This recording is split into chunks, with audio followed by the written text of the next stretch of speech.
Chapter 11 of Dandelion Cottage by Carroll Watson Rankin. Recording is in the public domain. Chapter 11 An Embarrassing Visitor. Up to the time of the unpleasantness with Laura, the girls had unlocked the cottage in the morning and had left it unlocked until they were ready to go home at night, for the girls spent all their waking hours at Dandelion Cottage. Bettie, indeed, had the care of the youngest two Tucker babies, but they were good little creatures, and when the girls played with their dolls, they were glad to include the two placid babies, just as if they too were dolls. The littlest baby, in particular, made a remarkably comfortable plaything, for it was all one to him whether he slept in Jean's biggest doll's cradle or in the middle of the dining room table, as long as he was permitted to sleep 16 hours out of the 24. When he wasn't asleep, he sucked his thumb contentedly, crowed happily on one of the cottage beds, or rolled cheerfully about on the cottage floor. The older baby, too, obligingly stayed wherever the girls happened to put him. After this experience with the Tucker infants, the Milligan baby had proved a great disappointment to the girls, for they had hoped to use him, too, as an animated doll, but he had refused steadfastly to make friends even with Bettie, whose way with babies was something beautiful to see. The girls were all required to do their own mending, but they found it no hardship to do their darning on their own doorstep on sunny days, or around the dining room table if the north wind happened to be blowing, for they always had so many interesting things to talk about. During the daytime, the cottage was never left entirely alone. It was occupied even at meal times, because the four families dined and supped at different hours. For instance, Marjory's Aunty Jane always liked her tea at 5:30, but Jean's people did not dine until 7. Owing to the impossibility of capturing all the boys at one time, supper at the Tucker house was a movable feast, so Bettie usually ate whenever she found it most convenient. As for Mabel, it is doubtful if she knew the exact hours for meals at the Bennett house, because she was invariably late. After the handkerchief episode, the girls planned that one or another of them should always be in the cottage from the time that it was opened in the morning until it was again locked for the night. The morning after the later quarrel, however, the girls met by previous arrangement on Mabel's doorstep, went in a body to the cottage, and after they were all inside, carefully locked the door. "We'll be on the safe side, anyway," said Jean, "though I wouldn't think that Laura would ever want to come near the place again." "Oh, she'll come fast enough," said Mabel. "She's cheeky enough for anything. Do you suppose she's told her mother about it? She said she was going to." "Pshaw," said Marjory. "She was always threatening to tell her mother, but nothing ever came of it. If she'd told her mother half the things she said she was going to, she wouldn't have had time to eat or sleep." It was hopeless, the girls had decided, to attempt to mend the ruined photograph. So, at Bettie's suggestion, they had sorrowfully cut it into 4 pieces of equal size, which they divided between them. They had just laid the precious fragments tenderly away in their treasure boxes when the doorbell rang with such a loud, prolonged, jangling peal that everybody jumped. "Laura!" exclaimed the 4 girls. "No," said Jean, cautiously drawing back the curtain of the front window and peeping out. "It's Mrs. Milligan." "Goodness!" whispered Marjory. "There's no knowing what Laura told her. She never did tell anything straight." "Let's keep still," said Mabel. "Perhaps she'll think there's nobody home." "No hope of that," said Jean. "She saw us come in." "But, pshaw, she can't hurt us anyway." "No," said Marjory. "What's the use of being afraid? We didn't do anything to be ashamed of. Aunty Jane says we should have turned Laura out the day she took the handkerchiefs." "I'm not exactly afraid," said Bettie, "but I don't like Mrs. Milligan. Still, we'll have to let her in, I suppose." A second vigorous peal at the bell warned them that their visitor was getting impatient. "You're the biggest and the most dignified," said Marjory, giving Jean a shove. "You go." "Don't ask her in if you can help it," warned Bettie in a pleading whisper. "The doorbell sounds as if she didn't like us very well." But the visitor did not wait to be asked to come in. The moment Jean turned the key, the door was flung open and Mrs. Milligan brushed past the astonished quartet and sailed into the parlor, where she seated herself bolt upright on the cozy corner. "I'd like to know," demanded Mrs. Milligan, in a hard, cold tone that fell unpleasantly on the cottagers' ears, "if you consider it ladylike for four great overgrown girls to pitch into one poor innocent little child and a helpless baby. Your conduct yesterday was simply outrageous. You might have injured those children for life or even broken the baby's back." "Broken the baby's back!" gasped Bettie, in honest amazement. "Why, I simply lifted him with my two hands and set him just outside the door. I never was rough with any baby in all my life." "I happen to know, on excellent authority," said Mrs. Milligan, "that you slapped both of those helpless children and threw them down the front steps. Laura was so excited about it that she couldn't sleep, and the poor baby cried half the night. We fear that he's injured internally." "Nobody here injured them," said Mabel. "He always cries all the time anyhow." "We did put them out, and for a very good reason," said Jean, speaking as respectfully as she could. "But we certainly didn't hurt either of them. I'm sorry if the baby isn't well, but I know it isn't our fault." "Laura walked down the steps," said Bettie, "and the baby turned over and slid down on his stomach the way he always does." "I should think that a minister's daughter," said Mrs. Milligan, with a withering glance at poor shrinking Bettie, "would scorn to tell such lies." Bettie, who had never before been accused of untruthfulness, looked the picture of conscious guilt. A tide of crimson flooded her cheeks and she fingered the buttons on her blouse nervously. She was too dumbfounded to speak a word in her own defense. Mabel, however, was only too ready. "Bettie never told a lie in her life," cried the indignant little girl. "It was your own Laura that told stories if anybody did, and I guess somebody did all right. Laura never tells the truth. She doesn't know how to." "I have implicit confidence in Laura," returned Mrs. Milligan, frowning at Mabel. "I believe every word she says." "Well," retorted dauntless Mabel, "that's more than the rest of us do. We kept count one day and she told 72 fibs that we know of." "Oh, Mabel, do hush," pleaded scandalized Bettie. "Hush nothing," said Mabel, not to be deterred. "I'm only telling the truth. Laura took our handkerchiefs and then fibbed about it. And we've missed a dozen things since that she probably carried off and—" "Mabel, Mabel," warned Jean, pressing her hand over Mabel's too reckless lips.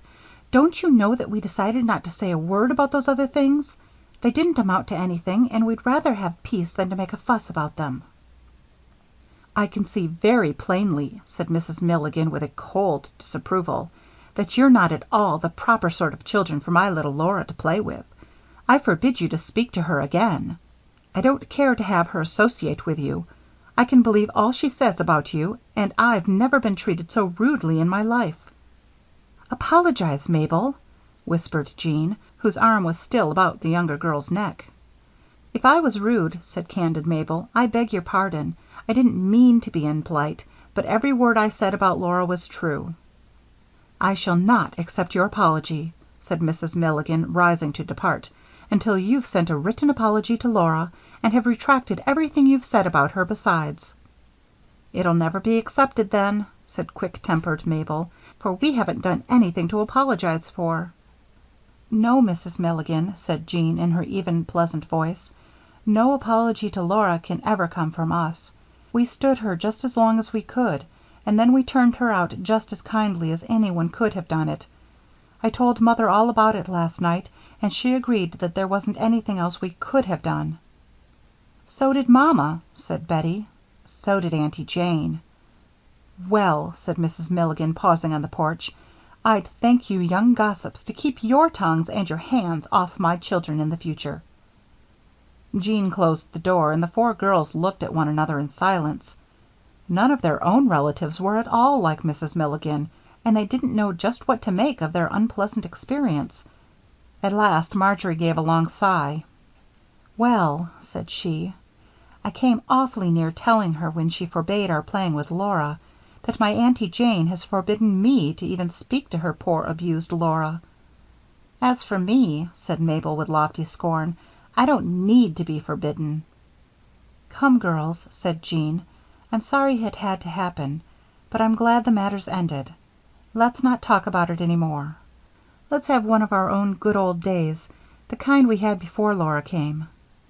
"I'll tell you what we'll do," said Bettie. "We'll each write out a bill of fare for Mr. Black's dinner party and we'll see how many different things we can think of. In that way we'll be sure not to forget anything." "But the Milligans," breathed Marjory, promptly seeing through Bettie's tactful scheme. The Milligan matter, however, was not by any means ended. It was true that the girls paid no further attention to Laura, but this did not deter that rather vindictive young person from annoying the little cottagers in every way that she possibly could, although she was afraid to work openly. As Laura knew, the girls took great pride in their little garden. Bettie's good-natured big brother Rob had offered to take care of their tiny lawn, and he kept it smooth and even. The round pansy bed daily yielded handfuls of great purple, white, or golden blossoms. The thrifty nasturtiums were beginning to bloom with creditable freedom, and many of the different, prettily foliaged little plants in the long bed near the Milligans' fence were opening their first curious, many-colored flowers. Some of the vegetables were positively getting radishes and carrots on their roots, as Bettie put it. The pride of the vegetable garden, however, was a huge, rampant vine that threatened to take possession of the entire yard. There was just the one plant. No one knew where the seed came from or how it had managed to get itself planted, but there it was, close beside the back fence. For want of a better name, the girls called it the Accident, and they expected wonderful things from it when the great yellow trumpet-shaped flowers should give place to fruit, although they didn't know in the least what kind of crop to look for. But this made it all the more delightful. "Perhaps it'll be pumpkins," said Jean. "I guess I'd better hunt up a recipe for pumpkin pie so's to be ready when the time comes." "Or those funny pale green squashes that are scalloped all around the edge like a dish," said Marjory. "Or cucumbers," said Bettie. "I took Mrs. Crane a leaf one day and she said it might be cucumbers." "Or watermelons," said Mabel. Wouldn't it be grand if it should happen to be watermelons?" "What I'm wondering is," said Jean, "whether there's any danger of the vines going around the house and taking possession of the front yard, too. I could almost believe that this was a seedling of Jack's beanstalk, except that it runs on the ground instead of up." "If it tries to go around the corner," laughed Bettie, "we'll train it up the back of the house. Wouldn't it be fun to have pumpkins or squashes or cucumbers or melons, or maybe all of them at once, growing on our roof?" The day after Mrs. Milligan's visit, Laura, who was not invited to the party, and who found time heavy on her hands, watched the girls, after stopping for Marjory, set out in their pretty summer dresses to spend the afternoon at a young friend's house. Laura gazed after them enviously. There was no reason why she should have been invited, for she had never met the little girl who was giving the party, but she didn't think of that. Instead, she foolishly laid the unintentional slight at the little cottager's door. Mrs. Milligan was sewing on the doorstep and had given Laura a dish towel to hem. Saying something about hunting up a thimble, Laura went to the kitchen, took the bread knife from the table drawer, stole quietly out of the back door, and slipped between the bars of the back fence. Reaching the splendid vine that the girls loved so dearly, she parted the huge rough leaves until she found the spot where the vine started from the ground.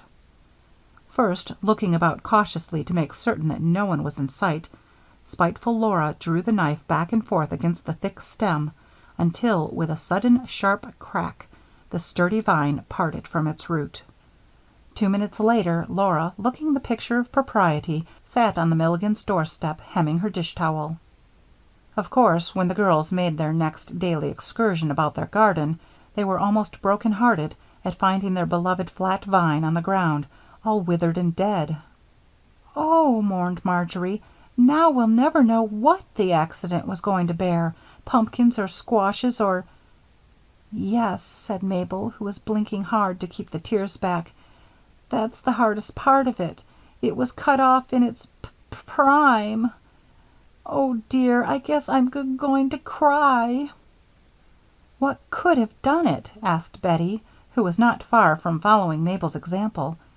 "Has anyone stepped on it?" "Perhaps a potato bug ate it off," suggested Jean. "A two-legged potato bug, I guess," said Marjory, who had been examining the ground carefully. "See, here are small, sharp heel prints close to the root." "Whose handkerchief is this?" asked Mabel, picking up a small, tightly crumpled ball and unrolling it gingerly. "There's a name on it, but my eyes are so teary I can't make it out."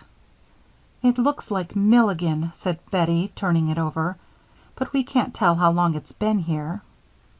"Horrid as she is," said charitable Jean, "it doesn't seem as if even Laura would do such a mean thing. I can't believe it of her." "I can," said Mabel. "If she had a squash vine or a pumpkin vine, I'd go straight over and spoil it this minute." "No, no," said Jean. "We mustn't be horrid just because other folks are. We won't pay any attention to her. We'll just be patient." The girls found 4 small, green, egg-like objects growing on the withered vine. They cut them off and these, too, they laid tenderly away in their treasure boxes. "When we get old," said Mabel, tearfully, "we'll take 'em out and tell our grandchildren all about the accident." But even this prospect did not quite console the girls for the loss of their treasure. For the next few days, Laura remained contented with doing on the sly whatever she could to annoy the girls. One evening, when the girls had gone home for the night, and while her mother was away from home, Laura threw a brick at one of the cottage windows, breaking a pane of glass. Reaching in through the hole, she scattered handfuls of sand on the clean floor that the girls had scrubbed that morning. Another night, she emptied a basket full of potato parings on their neat front porch and daubed molasses on their doorknob. Mean little tricks prompted by a mean little nature. It wasn't much fun, however, to annoy persons who refused to show any sign of being annoyed, and Laura presently changed her tactics. Taking a large bone from the pantry one day when the girls were sitting on their doorstep, she first showed it to Towser, the Milligan dog, and then threw it over the fence into the very middle of the pansy bed. Of course, the big, clumsy dog bounded over the low fence after the bone, crushing many of the delicate pansy plants. After that, at regular intervals, Laura threw sticks and other bones into the other beds, with very much the same result. The next time Rob cut the grass, he noticed the untidy appearance of the beds and asked the reason. The girls explained. "I'll shoot that dog if you say so," offered Rob, with honest indignation. "No, no," said Bettie. "It isn't the dog's fault." "No," said Jean, "we're not sure that the dog isn't the least objectionable member of the Milligan family." "How would it do if I licked the boy?" asked Rob. "It wouldn't do at all," replied Bettie. "He works somewhere in the daytime and he never even looks in this direction when he's home. He's afraid of girls." "Then I guess you'll have to grin and bear it," said Rob, moving off with the lawnmower, "since neither of my remedies seems to fit the case." Chapter 12.